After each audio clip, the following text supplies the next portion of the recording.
Assalamualaikum warahmatullahi wabarakatuh.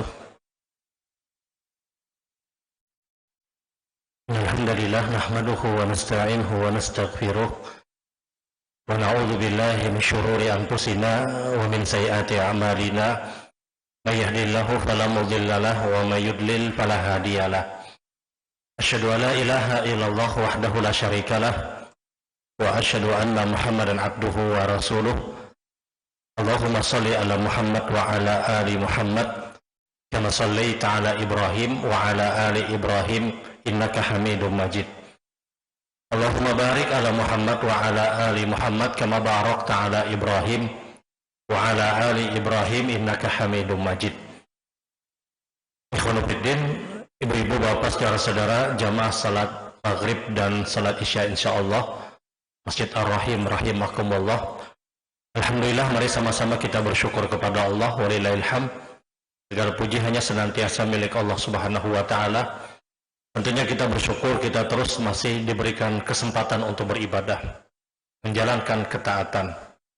Kesempatan yang tidak semua diberikan oleh Allah kepada hamba-hamba Allah yang lain. Dimudahkan, dilapangkan untuk beribadah. Ini adalah salah satu nikmat yang terkadang kita tidak merasa bahwasanya ini kenikmatan dari Allah Subhanahu wa taala. Kita dirapangkan, dimudahkan untuk menjalankan ketaatan. Ini kenikmatan yang besar. Dan layak patut seorang muslim itu senantiasa terus bersyukur. Oleh karena itu salah satu doa yang sangat masyhur yang Nabi ajarkan kepada kita melalui Mu'adz ibnu Jabal. Wahai Mu'adz, kata Nabi, jangan pernah engkau tinggalkan doa kalimat Allahumma a'inni ala dzikrika wa syukrika wa husna ibadatika. Ya Allah, bantu hamba untuk senantiasa ingat kepada Engkau, berzikir kepada Engkau, beribadah kepada Engkau. Dan bantu hamba untuk senantiasa bersyukur kepada Engkau. Dan bantu hamba untuk senantiasa terus meningkatkan kualitas bagaimana hamba beribadah kepada Engkau. Kita minta tolong kepada Allah agar apa? Agar senantiasa kita terus bersyukur kepada Allah. Karena kelaziman seorang hamba Allah ketika dia bersyukur adalah nikmat yang ada pada dirinya itu terus bertahan, bahkan bisa bertambah. Sebagaimana sabda Nabi sallallahu alaihi wasallam, "Miftahu az-ziyadatu asy-syukur." Kunci dari bertambahnya sebuah kenikmatan adalah ketika orang itu pandai untuk bersyukur kepada Allah Subhanahu wa taala. Dan ini telah digariskan oleh Allah, "La in syakartum la azidannakum." Ketika kalian pandai untuk bersyukur, kata Allah, la azidannakum. Kami akan tambah dari apa yang telah engkau miliki. Kami akan tambah, kata Allah Subhanahu wa taala. Dan kita bersyukur kita dilapangkan untuk beribadah. Dan tentunya kita sama-sama berharap mudah-mudahan ibadah yang kita bangun, ibadah yang kita kerjakan dalam keseharian kita sebagai hamba Allah Subhanahu wa taala adalah ibadah yang memang benar diterima oleh Allah Subhanahu wa taala. Dan tidaklah ibadah tersebut diterima kecuali didasari dengan keikhlasan dan juga berkesesuaian dengan apa yang diajarkan dan dianjurkan Nabi sallallahu alaihi wasallam. Penting bagi kita untuk menjaga keikhlasan di dalam ibadah. Karena syaitan itu pasti bermain di dalam setiap ibadah yang kita kerjakan. Makanya Nabi Shallallahu Alaihi Wasallam khawatir kepada kita. Kata Rasulullah, saya tidak pernah khawatir dan takut kalau kalian bertemu dengan Dajjal. Yang aku khawatirkan, kata Rasulullah, ketika kalian beribadah diliputi rasa ria, ingin mendapatkan pujian, sanjungan dari seorang manusia. Nabi tidak takut kita ini bertemu dengan Dajjal ketika kita punya modal iman yang baik. Yang dikhawatirkan Rasul adalah kalian beribadah itu ingin dapat pujian. Kenapa yang ditakutkan Nabi? Kita berhadapan dengan ria, bukan berhadapan dengan Dajjal. Karena syaitan itu mengintai kita setiap ibadah yang kita lakukan untuk meruntuhkan dan menjatuhkan pahala yang semestinya kita dapatkan. Dan kita tahu orang-orang ikhlas di dalam ibadah kepada Allah, di dalam menjalankan ketaatan, ibadah yang kita bangun dengan keikhlasan dan berkesesuaian dengan apa yang diajarkan dan dianjurkan, itu bisa menjadikan modal besar bagi kita untuk doa-doa kita itu diijabahi oleh Allah Subhanahu wa taala. Karena salah satu tawassul yang diperbolehkan dan disyariatkan adalah kita bisa menggunakan semua ibadah yang kita kerjakan untuk kita menjadikan perantara agar doa kita lah doa yang diijabai dan dikabulkan oleh Allah. Kita sedekah, kemudian kita doa, ya Allah dengan sedekah ini mudah-mudahan doa hamba Engkau kabulkan ya Allah. Apakah boleh? Boleh. Kita gunakan ibadah kita untuk menyampaikan doa kita diterima oleh Allah. Ini bagian yang ditetapkan dalam syariat. Karena tawassul di dalam doa yang disyariatkan, diperbolehkan, bahkan dianjurkan, itu berada pada 3 keadaan. Keadaan yang pertama, kita boleh bertawassul dengan apa? Dengan nama-nama Allah yang baik. Dengan Asmaul Husna.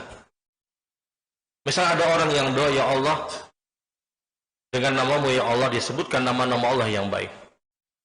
Hamba bertawassul dengan nama-nama Engkau ini, ya Allah, kabulkan doa hamba. Apakah boleh? Boleh. Dan itu diajarkan Rasul sallallahu alaihi wasallam.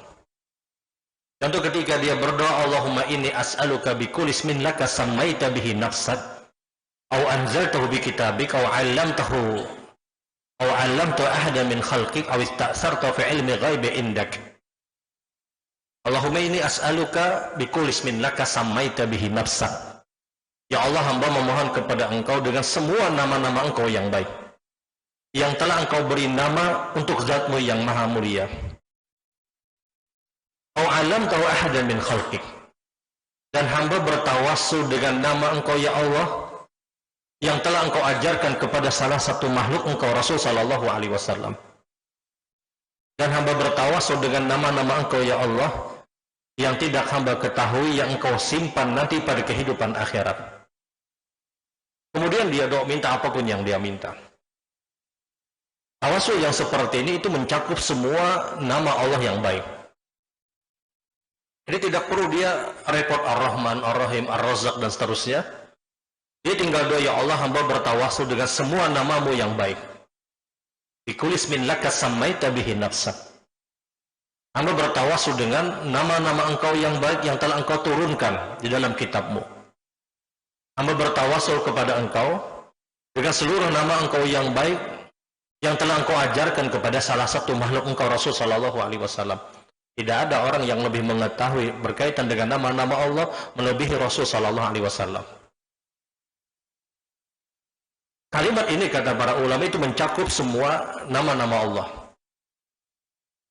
Kalau kita terbentur dengan tidak mampunya kita menghafal, mengetahui di 99 nama-nama Allah, maka kalimat yang sederhana ini cukup dan mewakili semuanya. Hamba bertawassul dengan semua nama Engkau yang baik ya Allah. Model tawassul yang seperti ini di dalam berdoa itu disyariatkan. Itu sangat-sangat dianjurkan. Tawassul yang kedua yang disyariatkan di dalam berdoa adalah kita sebut amal ibadah kita yang sudah pernah kita lakukan. Ketaatan yang sudah pernah kita kerjakan. Dan misalnya baca Quran pagi tadi. Kemudian pian doa di waktu zuhur misalnya. Ya Allah, hamba telah baca Quran. Dengan bacaan Quran yang hamba baca ya Allah, setiap bacaan, setiap huruf, hamba bertawassul dengan amalan ini ya Allah agar doa hamba Engkau kabulkan. Apakah boleh? Boleh. Bahkan di bagian ini yang paling banyak kata para ulama. Kita tahu masyhur cerita yang menyebutkan bagaimana 3 orang yang dikejar oleh raja yang zalim di zaman Bani Israel pada saat itu. Kemudian 3 orang ini berlindung di dalam satu gua. Fasaqata sakhratun kabirah. Kemudian jatuhlah batu yang sangat besar sehingga menutup mulut gua tadi. Terkurunglah 3 orang ini di dalam gua tersebut dan dia tidak punya daya dan upaya untuk menggeser batu tersebut. Dia tidak punya kekuatan. Maka mulailah satu orang dari 3 orang ini berdoa. Dia sebutkan amal ibadah yang dia pernah lakukan. Yang dia cari mana ibadah yang paling ikhlas. Dia doa, dia minta kepada Allah, maka bergeserlah batu tersebut. Orang kedua kemudian juga berdoa, meminta kepada Allah. Dengan cara apa? Bertawassul dengan amal ibadah yang pernah dia lakukan. Bergeser kemudian batu tersebut, dan orang yang ketiga kemudian juga berdoa, sebagaimana yang juga dilakukan oleh dua orang. Yang pertama, dia minta kepada Allah agar apa? Agar dia dikeluarkan dari kesulitan yang dia hadapi. Dengan cara apa? Dengan cara berdoa, dengan menyebut amal ibadah yang pernah dia lakukan. Kemudian orang ini dimudahkan untuk keluar dari gua tersebut. Ini dalil kata para ulama bagaimana doa yang kita minta kepada Allah itu akan lebih cepat dan mudah dikabulkan oleh Allah kapan? Ketika kita menyebutkan amal ibadah yang kita lakukan. Bukan ria, karena ria itu hubungannya antar manusia. Kita sebut ibadah kita di hadapan Allah Subhanahu wa taala. Yang pernah bantu orang lain misalnya, kemudian doa dengan menyebutkan amal ibadah yang pernah dilakukan, maka semakin ikhlas sebuah amalan yang dia bangun, semakin mudah dia mendapatkan doa dia. Sehingga ulama itu mengajarkan kepada kita untuk apa? Untuk menjaga keikhlasan. Selain amal ibadah tersebut dikabulkan dan diijabai oleh Allah, sehingga diterima oleh Allah disebabkan karena keikhlasan, modal ikhlas di dalam ibadah itu bisa menjadikan senjata terbaik agar doa kita diijabai oleh Allah Subhanahu wa taala. Yang terkadang kita terlewatkan di dalam berdoa.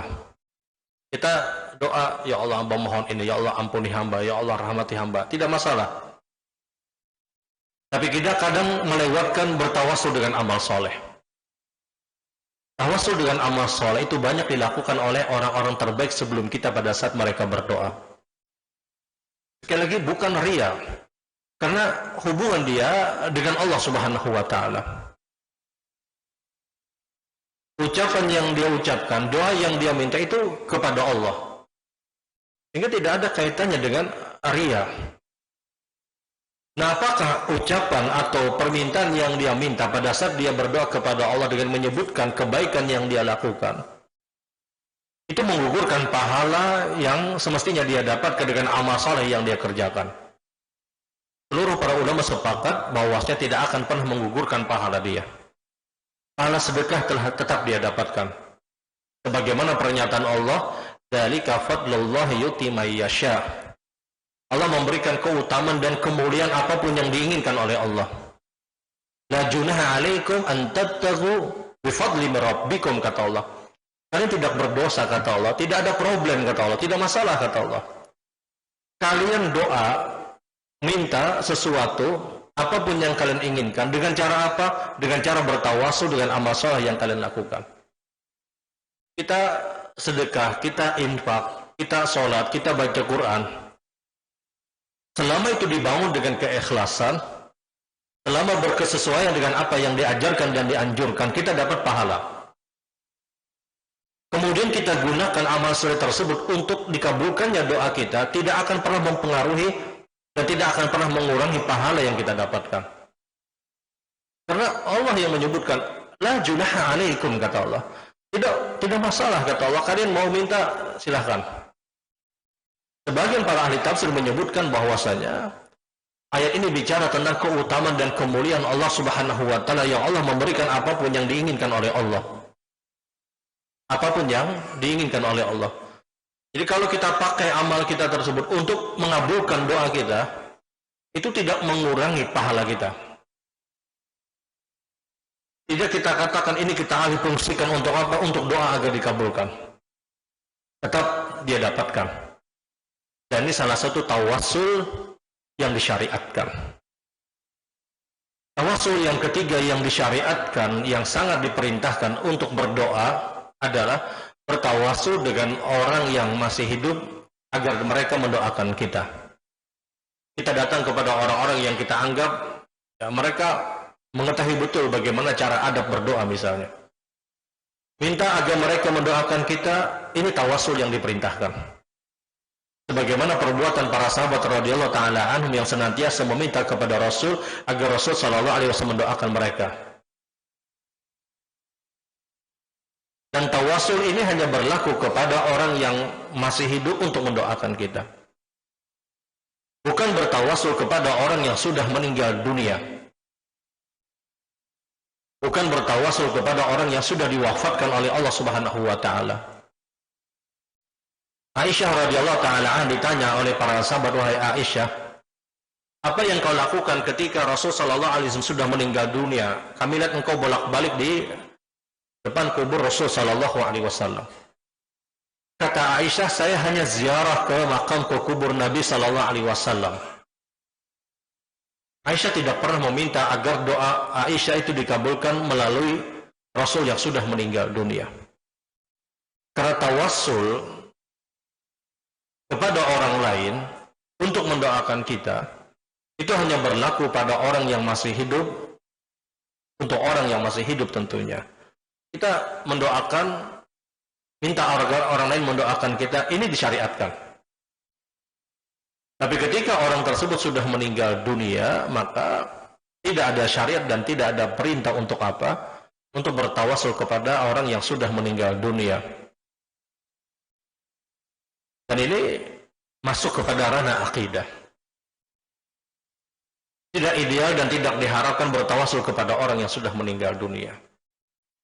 Waman adzalu mimma yad'u min dunillahi ma la yastajibu lahu ila yaumil qiyamati wa hum an du'aihim ghafilun. Di antara orang-orang yang paling sesat itu, kata Allah, adalah orang-orang yang berdoa bukan langsung kepada Allah. Abu Bakar Jabir Al-Jazairi dalam tafsirnya surat Al-Fasir, beliau pernah menuturkan, haula'i alladziina yazuruna ilal maqabir fahum yatlubuna li ahlil kubur barakatan wa rahmatan. Kata Syekh Abu Bakar Jabir Al-Jazairi dalam tafsirnya, yang dimaksud dalam ayat wa man adzalu mimma yad'u min dunillah ma la yastajibu lahu ila yaumil qiyamati wa hum an du'aihim ghafilun adalah orang-orang yang dengan bersengaja datang ke kubur-kubur para aulia yang mereka dianggap adalah orang-orang yang mampu mengijabahi doa-doa mereka selain Allah, kemudian mereka meminta agar diberikan dan ditetapkan keberkahan. Kata Allah, adzalu mimma yad'u min dunillah, orang yang paling sesat di dalam berdoa. Bertawasul itu dengan orang yang masih hidup.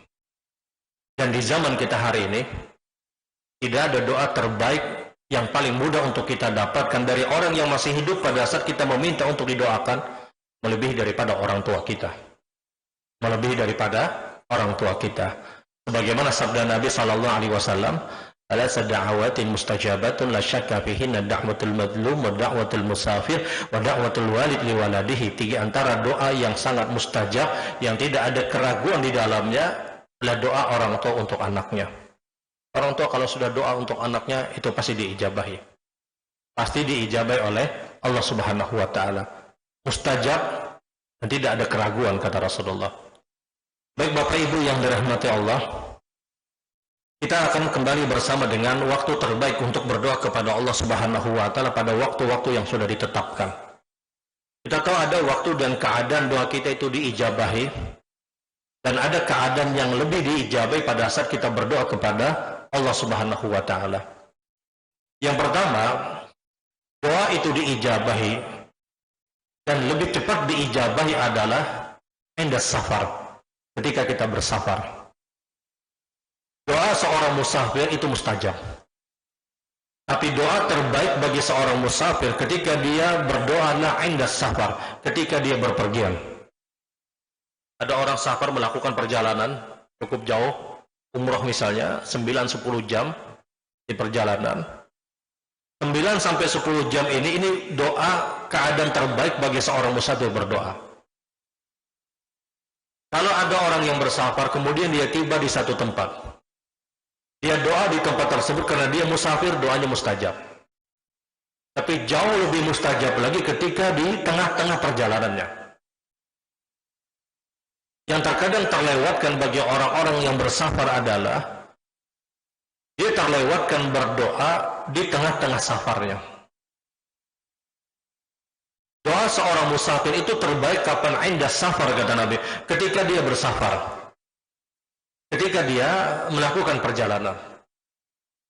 Tiba dia di tempat tujuan kemudian dia doanya mustajab. Tapi di saat di tengah-tengah perjalanan ini jauh lebih mustajab. Yang safar misalnya 4 jam, 5 jam misalnya. 4-5 jam ambil waktu untuk berdoa. Berapa menit pun yang kita dapatkan, berapa durasi pun yang kita dapatkan, ambil kesempatan untuk doa. Karena doa indah safar ini jauh lebih mustajab dibandingkan ketika kita sudah tiba di tempat tujuan. Istilah bahasa hadis Nabi mustajabatun la syakka fihinna. Doa seorang musafir itu mustajab dan tidak ada keraguan di dalamnya. Abdul Muhsin Abbad, guru besar Fakultas Hadis di Madinatul Munawwarah, beliau pernah menuturkan, hadis ini kata beliau yang dimaksud adalah indah safar, ketika orang itu bersafar di tengah perjalanannya. Di tengah perjalanan kemudian dia doa, ini doanya mustajab. Terlebih dia cukupkan semua adab-adab dalam berdoa, dia angkat kedua tangan. Kemudian dia puji Allah, dia bersalawat kepada Rasul. Kadang kalau kita betul-tulakan ini safar berdoa, angkat tangannya rasa sopan juga dilihat orang. Ya terserah kalau dia angkat tangan atau tidak angkat tangan terserah. Tapi dia angkat tangan ini jauh lebih baik. Karena ini adab besar. Lebih dari 90 hadis Nabi itu menjelaskan Nabi berdoa dengan cara mengangkat kedua tangan. Syekh Muhammad Shalih Utsaimin dalam kitab Fiqhud Du'a, pada juz yang kedua, beliau mengarang Fiqhud Du'a itu ada 3 juz. Ada 3 kitab. Di juz yang kedua beliau menjelaskan, saya telah meneliti hadis-hadis Rasul berkaitan dengan berdoanya Nabi mengangkat kedua tangan, dan saya dapatkan lebih dari 90 hadis Rasul Nabi berdoa dengan cara mengangkat kedua tangan, sehingga para ulama hadis menyebutkan masuk pada derajat hadis mutawatirun lafzan wa makna. Dalam hadis sahih itu terbagi. Ada hadis mutawatir, ada hadis gharib, ada hadis yang masyhur. Kalau hadis sudah sampai derajat mutawatir, maka ini menunjukkan lebih dari 20 sahabat yang meriwayatkan. Jadi itu derajat tertinggi dalam ilmu hadis. Doa mengangkat kedua tangan, kata Syekh Muhammad Shalih Utsaimin, saya mendapatkan lebih dari 90 periwayatan. Lebih dari 90 periwayatan, sehingga jelas dia masuk pada kategori mutawatir. Karena mengangkat kedua tangan pada saat berdoa ini adab besar. Adab yang sangat diperintahkan. Sehingga kalau orang itu berdoa pada saat dia bersafar, di tengah-tengah perjalanan, ya sudah angkat tangan. Kada peduli orang melihatkah, kadalah. Karena boleh jadi ketika kita mengangkat kedua tangan, yang awalnya orang di samping kita, di belakang kita, atau di depan kita, dia tidak berdoa, kemudian kita berdoa dengan cara mengangkat kedua tangan, boleh jadi ini sentuhan dakwah untuk orang ini. Berapa banyak orang meminjam lisan orang untuk menasihati seseorang sehingga itu berhasil, sementara dengan lisan dia tidak berhasil untuk menasihati keluarganya. Kita kadang menasihati orang lain, menasihati keluarga kita tidak bisa. Kita pinjam lisan orang untuk menasihati orang. Berapa banyak satu amalan yang kita tidak merasa menjadikan sentuhan dakwah untuk orang lain. Kita pun kadang tersentuh. Ada orang berzikir astagfirullah, astagfirullah. Yang asalnya kita kada astagfirullah, itu bisa astagfirullah. Berapa banyak model yang seperti ini yang menjadikan orang tersebut melakukan amal soleh dengan kebaikan yang dihadirkan oleh orang lain. Dan secara tidak langsung kita berdakwah, secara tidak langsung kita meraup dan meraih pahala di sisi Allah Subhanahu wa Ta'ala. Bukan pamer, tidak. Karena mengangkat kedua tangan ini adab. Adab di antara adab-adab besar. Bukan kita ingin menampakkan doa kita kepada orang lain, tidak. Kita doa angkat tangan ikhlas karena Allah. Benar, ini memang syaitan pasti bermain. Tapi selama kita mampu menjaga hati kita, bahwasanya ini adalah adab besar dalam berdoa. Kalau kita tidak angkat tangan, konsekuensi doa kita tidak diijabai oleh Allah, maka kita angkat kedua tangan. Innallaha hayyun karimun yastahi alla yadha syai'an sifra 'inda rafa'u fid du'a, kata Nabi. Allah malu dan Allah mulia ketika ada seorang hamba mengangkat kedua tangan, Allah malu untuk tidak memberi hamba tersebut. Allah malu, kata Nabi. Ini dasarnya yang kita pakai, sehingga kita akan terbentengi dengan yang namanya riya, sum'ah, ujub. Karena kita tahu betul bahwasanya mengangkat kedua tangan adalah salah satu adab besar di dalam berdoa. Sudah angkat kedua tangan. Masalah orang lain misalnya mengucapkan dan yang lainnya, itu urusan mereka. Dan sekali lagi boleh jadi dengan amalan tersebut menjadikan orang lain mengikuti perbuatan kita. Tidak perlu kita misalnya ayo berdoa semuanya. Boleh jadi orang melihat kita dia melakukan perbuatan sebagaimana yang kita lakukan. Dia puji Allah, kemudian dia bersalawat kepada Rasul, kemudian dia doa. Kalau itu sudah dia tunaikan dan doanya di tengah-tengah safar, itu doanya kata Nabi pasti mustajab, la syakka fihinna. Tidak ada keraguan kata Rasul. Kalau itu dia dapatkan, itu doa mustajab. Dan tidak ada keraguan kata Rasul. Benar-benar diijabah doanya. Dia tunaikan semua adab besar dalam doa. Dia puji Allah, dia bersalawat kepada Rasul.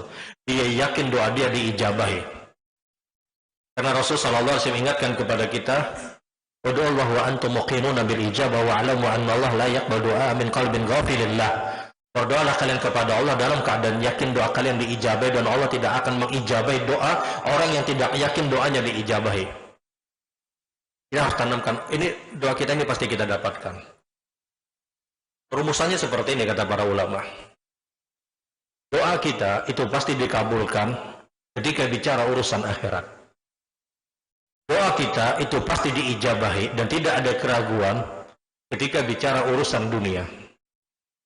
Urusan akhirat apa? Minta ampun, minta rahmat, dimudahkan nanti hisab, dimudahkan di alam barzah misalnya, dimasukkan ke dalam sorga, meninggal dalam keadaan husnul khatimah. Ini urusan akhirat. Semua doa yang berkaitan dengan urusan akhirat pasti kita dapatkan. Selama apa? Selama dia yakin dengan doa dia. Selama dia mengikuti adab dalam berdoa.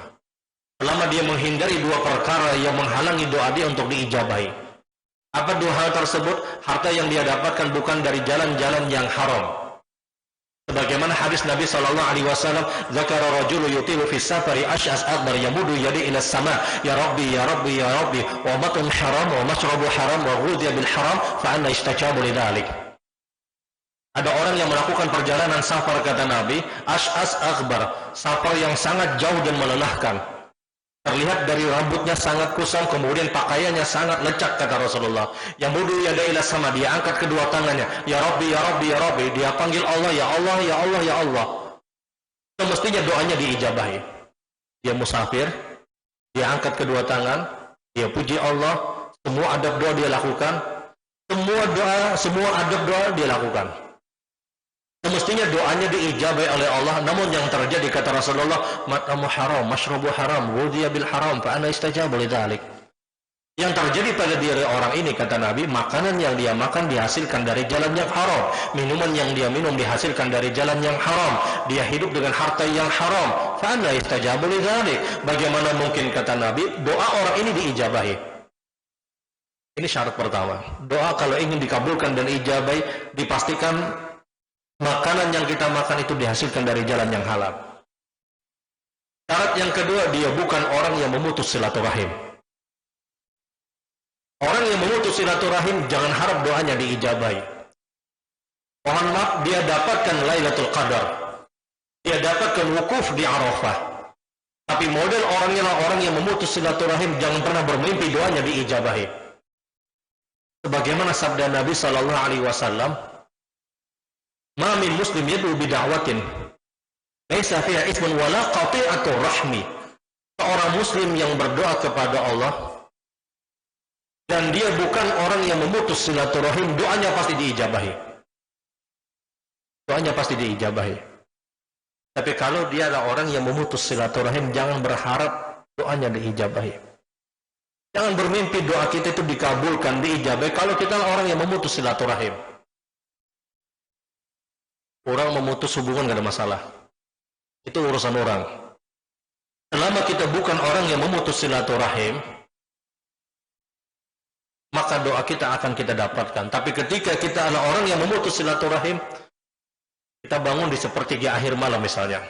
Yanzilu Rabbuna tabaraka wa ta'ala kulla lailatin hina yabku thuluthul laili minal akhiri fayaqulu ma yad'uni fa astajibu lah wa ma yasalni fa a'tihi wa ma yastaghfirni fa aghfir lah. Dia turun, dia bangun di sepertiga akhir malam, dia doa karena dia tahu Allah turun di sepertiga akhir malam di langit dunia Yang Allah tantang pada seluruh hamba, siapa yang minta aku beri, siapa yang minta ampun aku ampuni, siapa yang punya hajat aku selesaikan. Dia ambil waktu terbaik tadi, kemudian dia doa.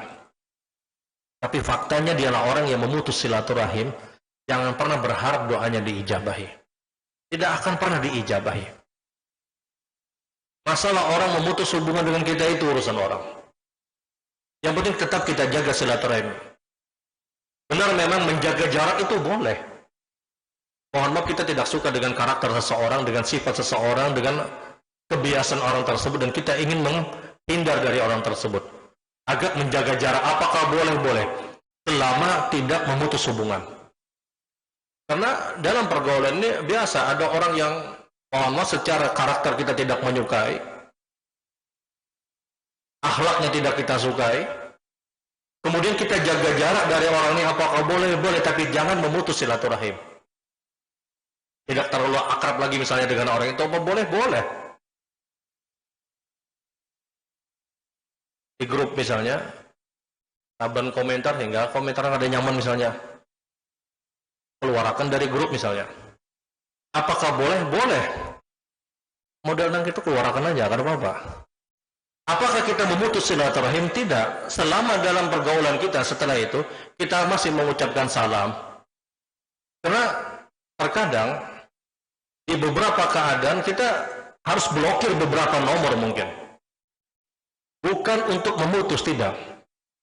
Kita blokir nomor-nomor orang tersebut karena kita merasa terganggu kehidupan kita misalnya. Apakah boleh? Boleh.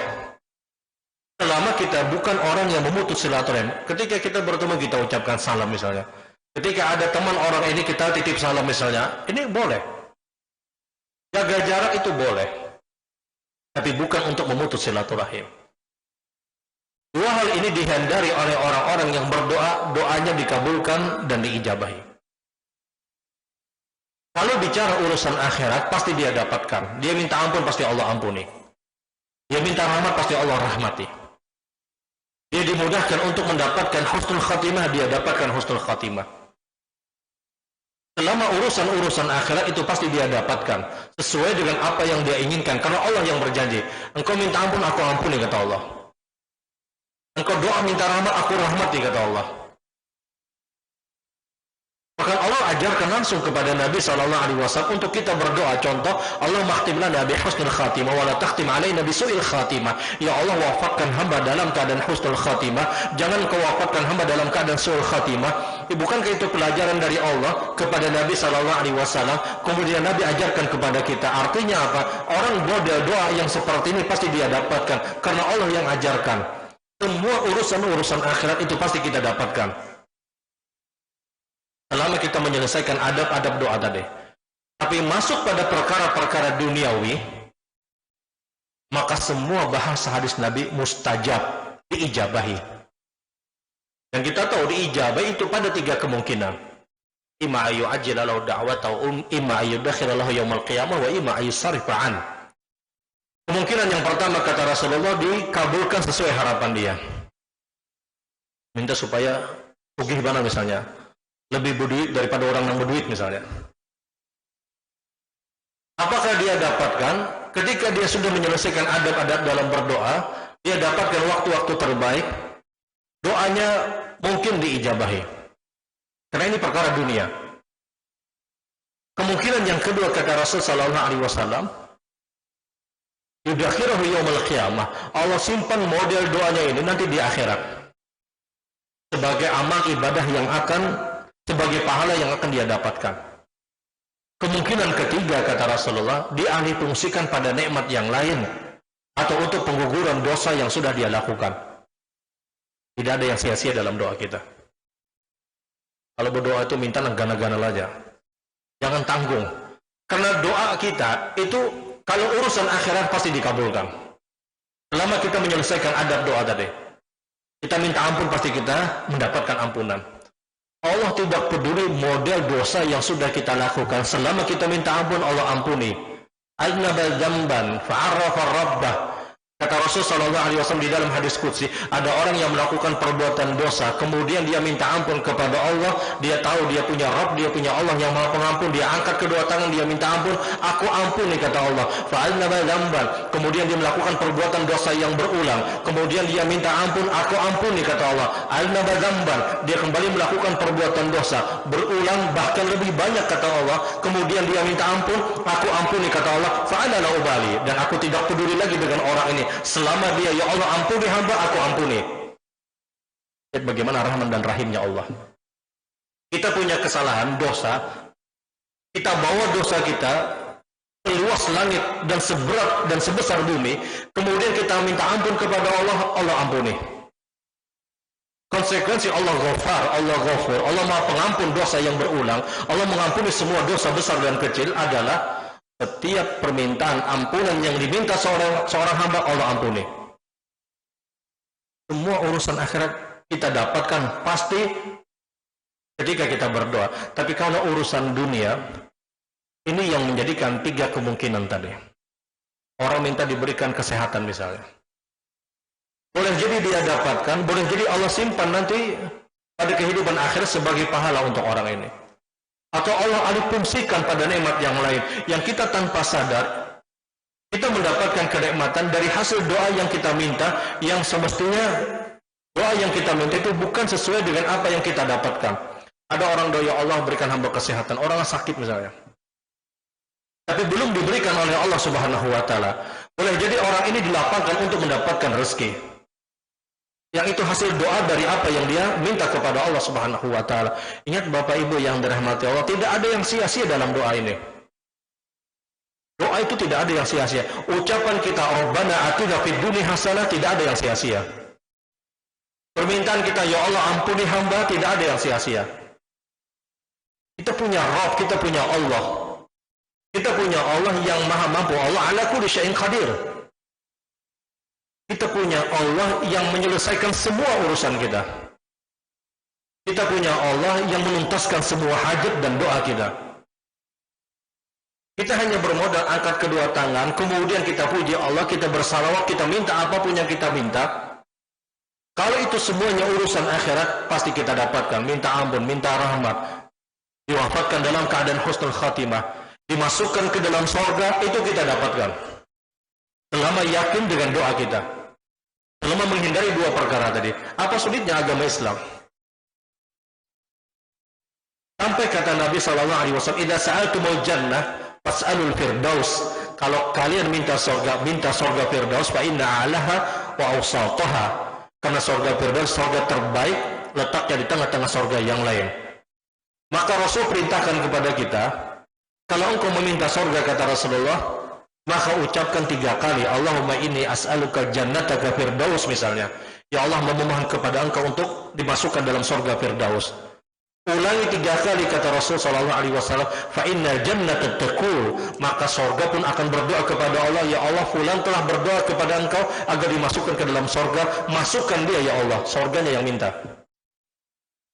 Kalau kita minta berlindung dari neraka Allah, ucapkan 3 kali kata Rasulullah, Allahumma ajirni minan nar, ya Allah jauhkan hamba dari neraka engkau ya Allah. Fa innan nar taqul, kata Rasulullah, maka neraka pun akan berdoa, ya Allah fulan telah meminta kepada engkau agar dijauhkan dari neraka engkau, ya Allah jauhkan dia ya Allah. Nerakanya pun doa kata Nabi.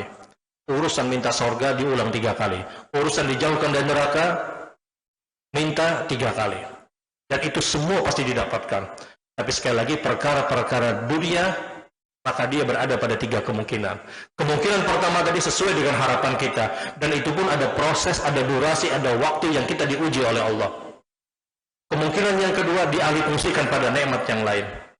Dan kemungkinan yang ketiga, sebagai pahala kita atau penggugur dosa-dosa yang kita lakukan, dan tidak ada sia-sia dalam doa kita. Ketika kita bersafar, ambil kesempatan untuk berdoa. Karena ketika itu, kata Rasulullah, waktu terbaik bagi seorang musafir adalah inda safari, ketika dia bersafar. Subhanakallahumma bihamdika asyhadu an la ilaha illa anta astaghfiruka wa atubu ilaik. Assalamualaikum warahmatullahi wabarakatuh.